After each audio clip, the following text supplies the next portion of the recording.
Hello everyone, welcome to my channel security concept. आज की जो वीडियो होगी वो हमारे ओवास टॉप 10 की 7th कैटेगरी की वल्नरेबिलिटी है, जो है आइडेंटिफिकेशन एंड ऑथेंटिकेशन फेलियर्स। तो चलिए फिर आज का सेशन स्टार्ट करते हैं।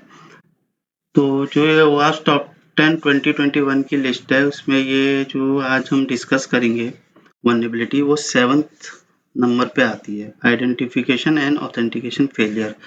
अगर आपने लास्ट की 6 कैटेगरीज नहीं देखी है तो मैं लिंक उनका डिस्क्रिप्शन में डाल दूंगा, आप वहां जाके देख सकते हैं।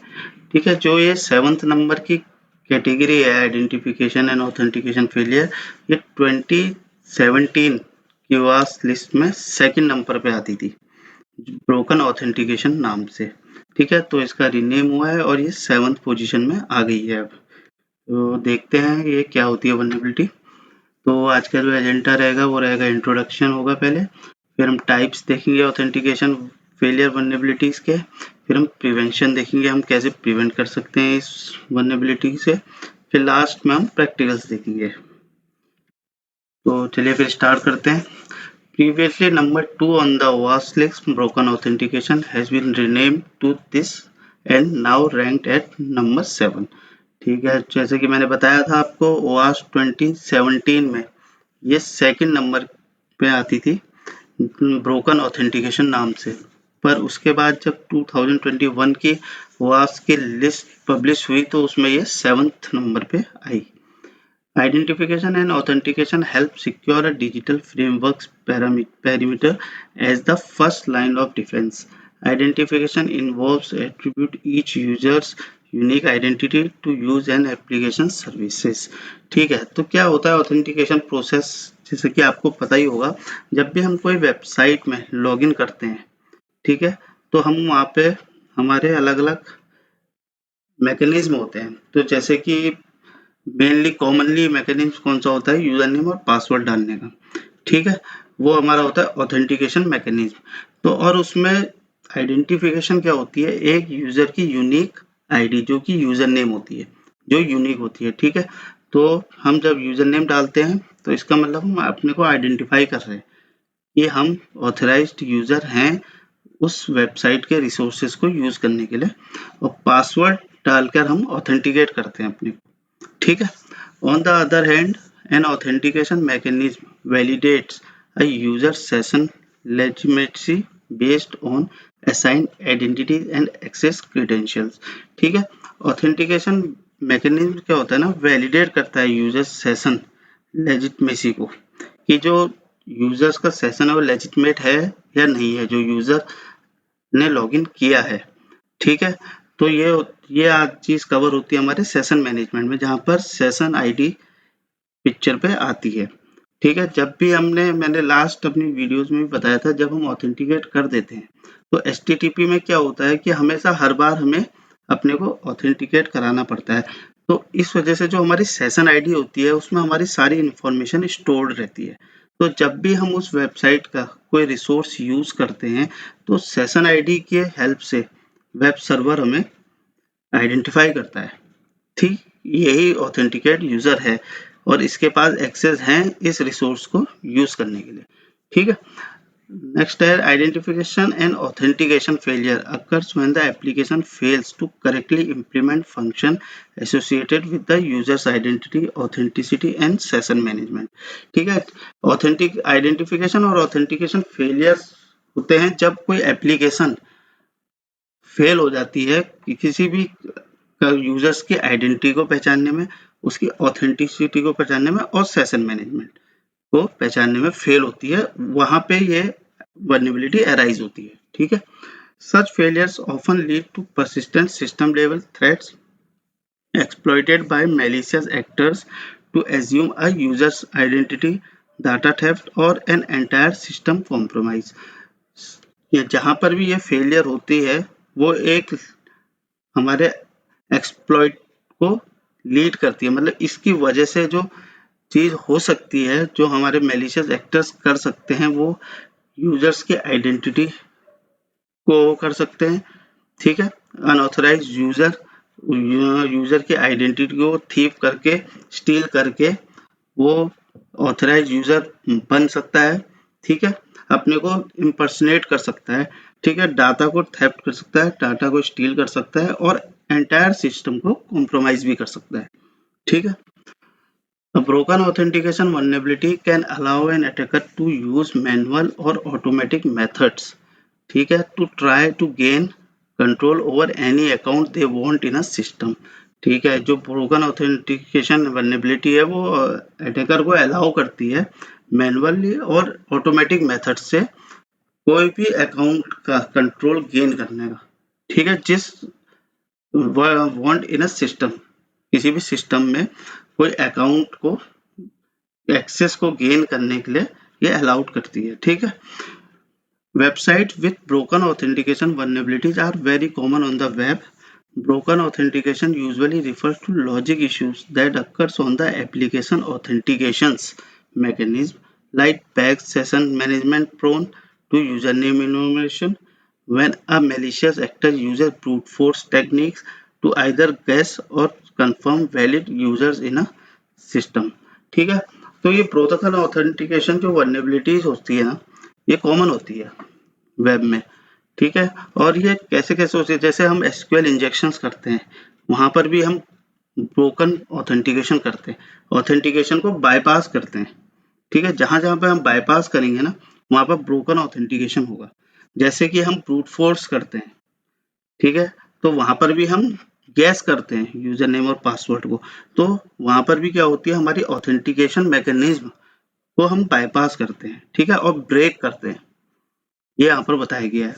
To minimize authentication failure risk, avoid leaving the login page for admins publicly accessible to all visitors of the website, ठीक है। अगर मिनिमाइज करना है ना ऑथेंटिकेशन फेलियर रिस्क को, तो हमें अवॉइड करना चाहिए लॉगिन पेज को, ठीक है, फॉर एडमिन यूजर्स को, यूजर का जो पेज होता है उसको हमने पब्लिकली एक्सपोज नहीं करना चाहिए, ठीक है, एक्सेसिबल नहीं होना चाहिए वो विजिटर्स के लिए। जो जैसे कि पेज होता है जूमला में होता है /एडमिनिस्ट्रेटर, ठीक है, जैसे हम ऊपर यूआरएल में क्लिक करते हैं तो /एडमिनिस्ट्रेटर, और जो वर्डप्रेस होती है उसमें wp-admin के नाम से होता है वो पेज, और मैग्नेटो में होता है आपके /index.php या /admin, ठीक है, और ड्रूपल में होता है /user/login। ये सारे पेजेस होते हैं जिनको हमें पब्लिकली सारे विजिटर्स के लिए नहीं एक्सेसिबल नहीं होना चाहिए ये चीज, ठीक है। जिस इसकी अगर ये नहीं होगा तो हम मिनिमाइज कर सकते हैं इस ऑथेंटिकेशन फेलियर रिस्क को। नेक्स्ट आता है हमारे types of authentication failure vulnerabilities, ठीक है। According to the OWASP top 10, these vulnerabilities can come in many forms. A web application contains a broken authentication vulnerability if it permit automated attacks such as credential stuffing, where attacker has a list of valid usernames and password, ठीक है। Credential stuffing भी एक attack होता है जहां पर attacker जो होता है उसके पास एक valid user names and passwords की लिस्ट होती है, और ये कहाँ पे वर्क करता है, जहां पर हमारे वीक पासवर्ड्स यूज होते हैं, कॉमन पासवर्ड हम यूज करते हैं या कभी हम डिफॉल्ट पासवर्ड्स यूज करते हैं एप्लीकेशन के, तो वहां पे ये जो अटैक्स होते हैं ये उनकी सक्सेसफुल होने की पॉसिबिलिटी बहुत बढ़ जाती है, ठीक है। परमिट ब्रूट फोर्स और अदर ऑटोमेटेड अटैक्स, जैसे ब्रूट फोर्स होता है, ब्रूट फोर्स में भी हम क्या करते हैं, एक यूजर नेम और पासवर्ड की लिस्ट को कॉल कराते हैं और वो पॉसिबल जो कॉम्बिनेशंस होते हैं वो परफॉर्म करता है, ठीक है। और परमिट्स डिफॉल्ट वीक और well known password such as password1 और admin/admin, ठीक है। परमिट्स करता है जहां पर डिफॉल्ट पासवर्ड किसी का भी, जैसे मैंने एक अपनी वीडियो में एग्जांपल दिया था, जैसे हम जब काली लिनक्स को इंस्टॉल करते हैं तो उसका डिफॉल्ट पासवर्ड होता है काली काली, तो ये इजीली गैसेबल होता है, तो इस टाइप से जो डिफॉल्ट हम यूज करते हैं, ठीक है। या वीक पासवर्ड, ठीक है, जैसे password1 एडमिन टेस्ट, ये जैसे हम पासवर्ड यूज करते हैं, यहाँ पर भी ये भी एक टाइप का ऑथेंटिकेशन वल्नरेबिलिटीज को अराइज करता है। यूजेस वीक और ineffective credential recovery and forgot password processes such as knowledge based answer which can not be made safe, ठीक है। जैसे कि हम कभी हम जैसे पासवर्ड भूल जाते तो हम ऑप्शंस रिकवरी करने के लिए हम ऑप्शन रखते हैं, जैसे कि कुछ क्वेश्चंस आंसर्स हम पूछते हैं, जैसे हमारा पहले फर्स्ट स्कूल का क्या नाम था, ऐसे टाइप के हम क्वेश्चन आंसर्स को एप्लीकेशन यूज करती है। ये भी एक गलत चीज है, ये भी एक ऑथेंटिकेशन फेलियर वल्नरेबिलिटीज अराइज होने का वो है। ठीक है, इससे भी हो सकती है।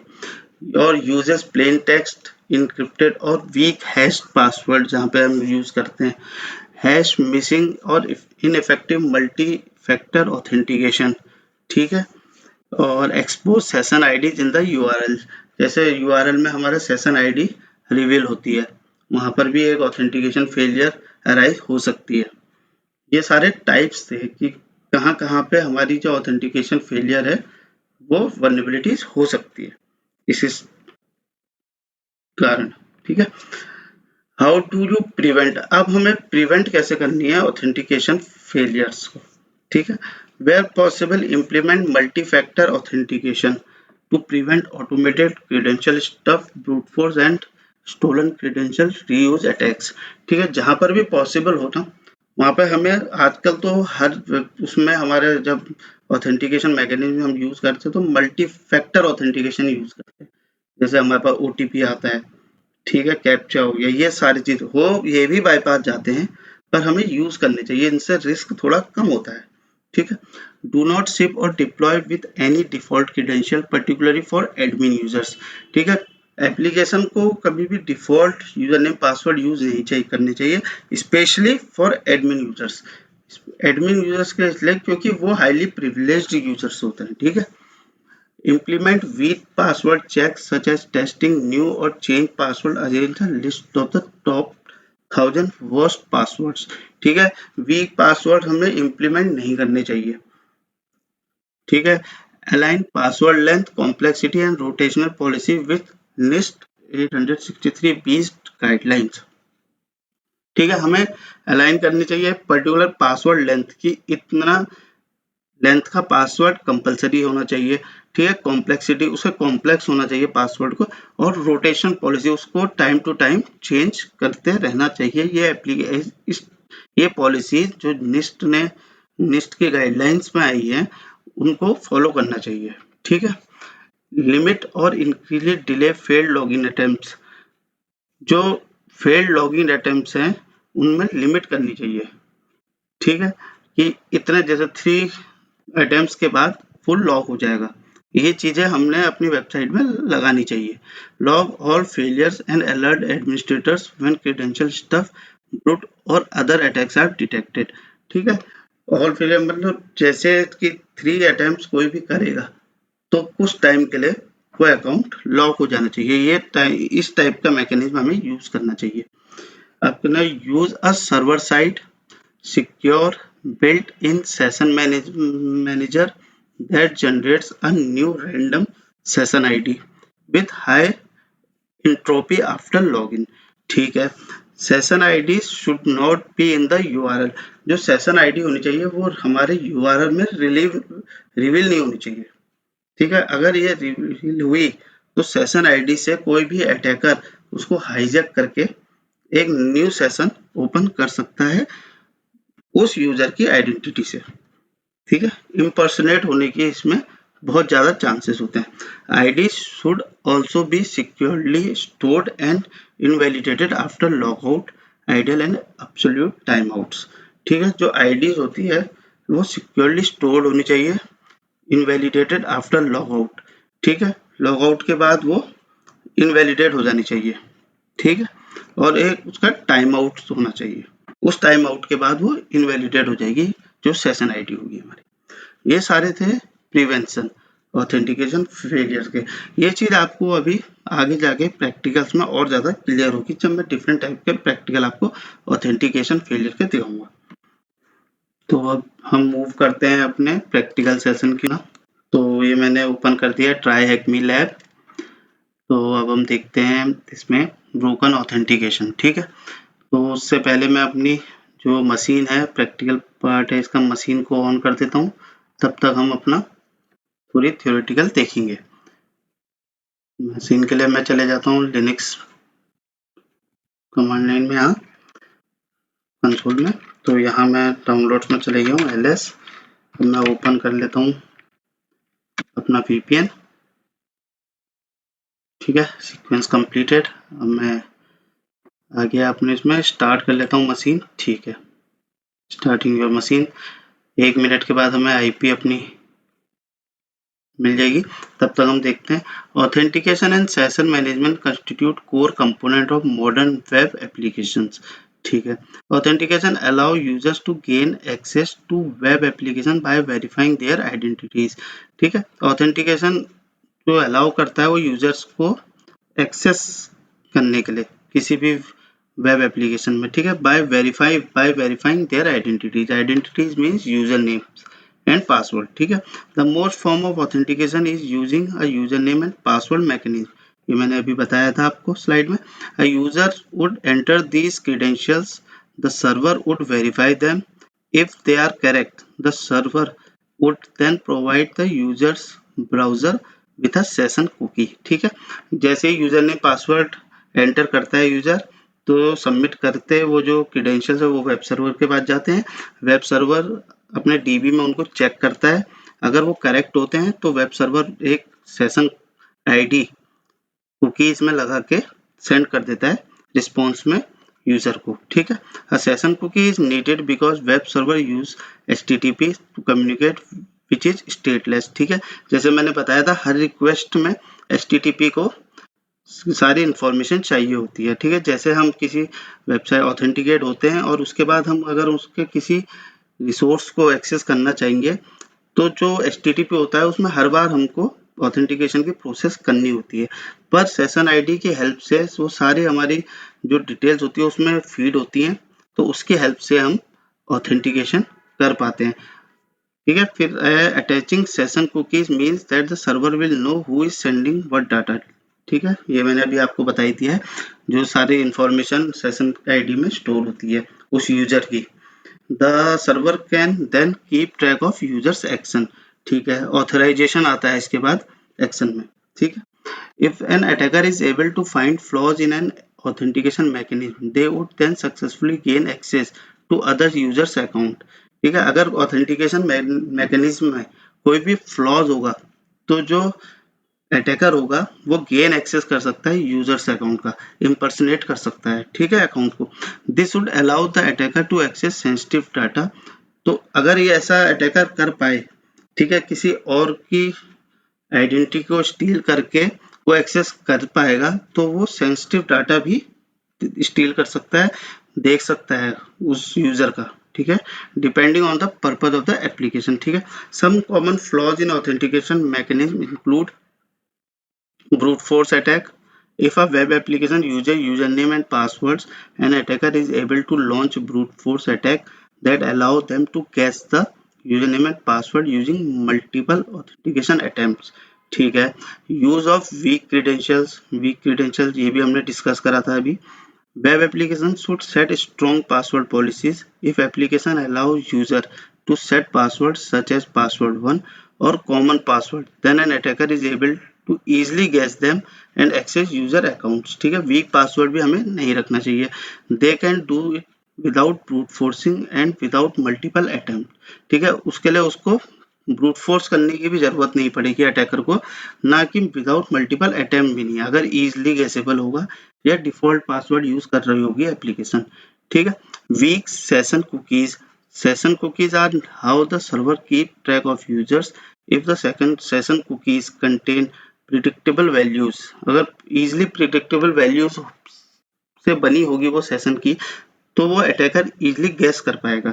ठीक है, an attacker can set their own session cookies and access users account. ठीक है, there can be various mitigation for broken authentication mechanism depending on the exact flaw. To avoid password guessing attack, ensure the application enforces a strong password policies. ठीक है, ensure होना चाहिए कि जो application है वो एक स्ट्रॉन्ग पासवर्ड पॉलिसीज को यूज कर रही हो। To avoid brute force attack, ensure that the application enforces an automatic lockout after a certain number of attempts. ठीक है, जैसे कि कोई हमारा यूजर है, उसने कोई सर्टेन जैसे 3 हमने उसमें सेट कर दी उसकी पॉलिसी में कि 3 लॉगिन फेलियर्स के बाद अकाउंट लॉक हो जाएगा। तो इस टाइप की हमें मैकेनिज्म सेट करनी चाहिए। This should prevent an attacker from launching more brute force attacks. ठीक है, इससे इस मैकेनिज्म से जो हम प्रिवेंट कर पाएंगे अटैकर्स को लॉन्च करने से मोर ब्रूट फोर्स अटैक। ठीक है, implement multi factor authentication. Multi factor authentication हमने इम्प्लीमेंट करनी चाहिए अपने ऑथेंटिकेशन मैकेनिज्म में।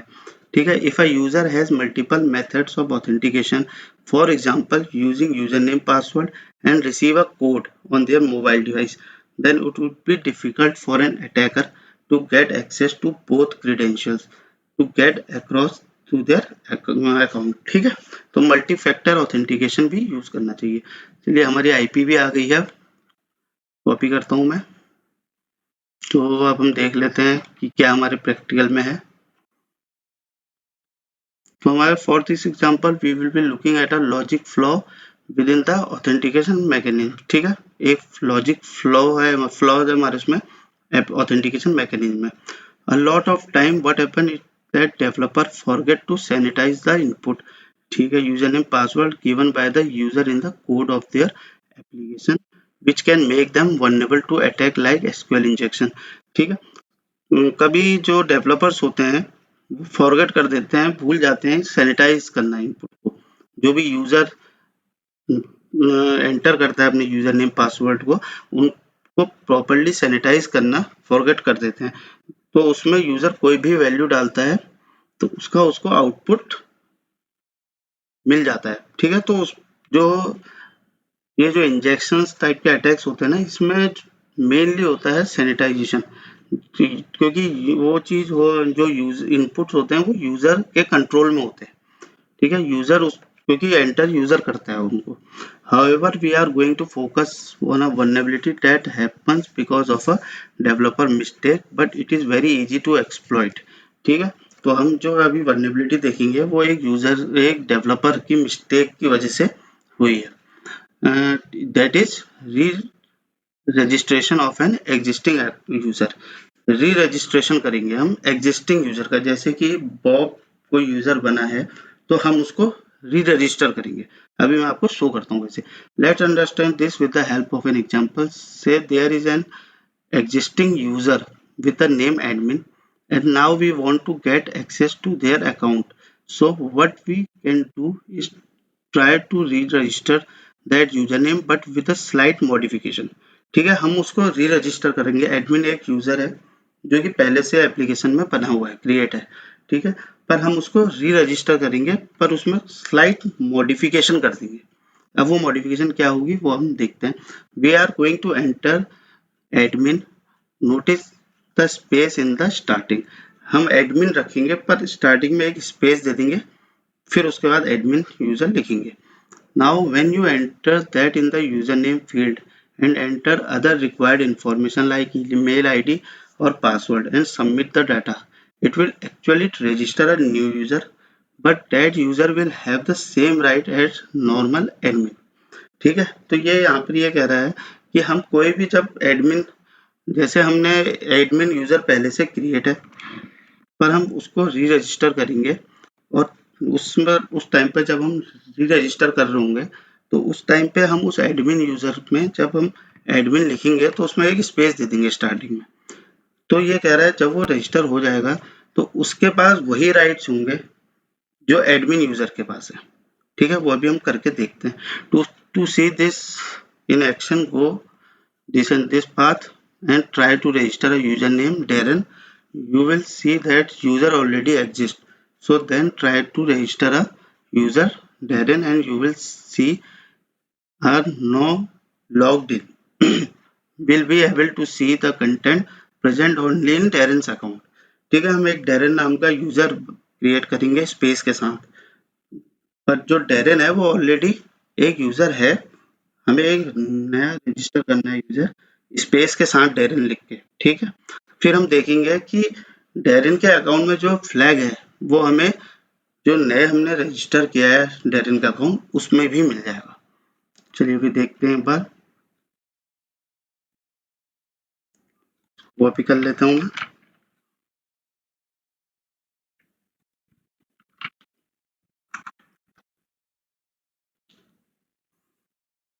ठीक है, ये हो गया। तो डैरन स्पेस लिखा, टेस्ट 1 2 3 4 डाल दिया, साइन इन करेंगे हम, इनवैलिड यूजर वो दे रहा है। ठीक है, अब हम रजिस्टर करते हैं। रजिस्टर करने में क्या कहा था उसने, एक स्पेस देंगे हम और डैरन टाइप कर देंगे। ठीक है, ईमेल आईडी हम कुछ भी दे देते हैं, darren@example.com, पासवर्ड टेस्ट 1 2 3 4, रजिस्टर कर देते हैं। ठीक है, हमारा रजिस्टर हो गया। अब हम टेस्ट करते हैं, स्पेस देते हैं, डैरन लिखता हूँ, टेस्ट 1 2 3 4, साइन इन करते हैं। ये देखिए, ये जो फ्लैग था ये डैरन के अकाउंट के अंदर था। ठीक है, और डैरन का अकाउंट का पासवर्ड हमें पता नहीं था, तो हमने एक री रजिस्टर किया डैरन के नाम से, बस उसमें एक स्लाइटली मॉडिफिकेशन कर दिया हमने स्पेस देके। ठीक है, तो ये हमें एक आंसर इसमें मिल गया है। एक बार हम देखते हैं उसको फिर से। ठीक है, what is the flag that you found in Darren's account, flag मैंने डाल दिया है, इसमें डाल दिया था। ठीक है, now try to do the same trick and see if you can log in as Arthur. अब हम एक और देखते हैं आर्थर का। ठीक है, इसको लॉग आउट कर देता हूँ मैं। अब रजिस्टर करते हैं हम एक और, yes, ARTHUR Arthur, ARTHUR @example.com। ठीक है, पासवर्ड लिख लेते हैं हम, टेस्ट 1 2 3 4, रजिस्टर कर दिया हमने, डोंट सेव। ठीक है, अब हम फिर से देखते हैं, हमें जो आर्थर के अंदर फ्लैग है वो हमें स्पेस वाला जो अभी हमने यूजर नेम क्रिएट किया था उसके अंदर भी फाउंड होता है या नहीं होता है। स्पेस के साथ ARTHUR आर्थर, पासवर्ड लिख लेते हैं, टेस्ट 1 2 3 4, साइन इन करता हूँ मैं। ये देखिए, यहाँ पर भी हमको वो फ्लैग मिल गया जो कि आर्थर के अंदर था। तो इसका मतलब ये है, यहाँ पर ये फ्लॉज है कि जैसे कि कोई यूजर है, मान लीजिए बॉब पहले से एप्लीकेशन पे है, और एप्लीकेशन पे एक ऐसा फ्लॉज है कि मैं अगर स्पेस देके बॉब नाम का एक न्यू यूजर क्रिएट करूंगा, तो जब मैं उसको लॉगिन करूंगा ना, वो एज अ बॉब करूंगा जो कि पहले से उस एप्लीकेशन में यूजर एग्जिस्ट है। तो ये फ्लॉज था इस लैब के अंदर। ठीक है, तो आज हमने प्रैक्टिकल भी देख लिया है, तो अब इसके साथ ही मैं ये वीडियो एंड करता हूँ। Thanks for watching my video. If you like my video, please subscribe my channel and hit the like button and share your feedback in comment section. Thank you.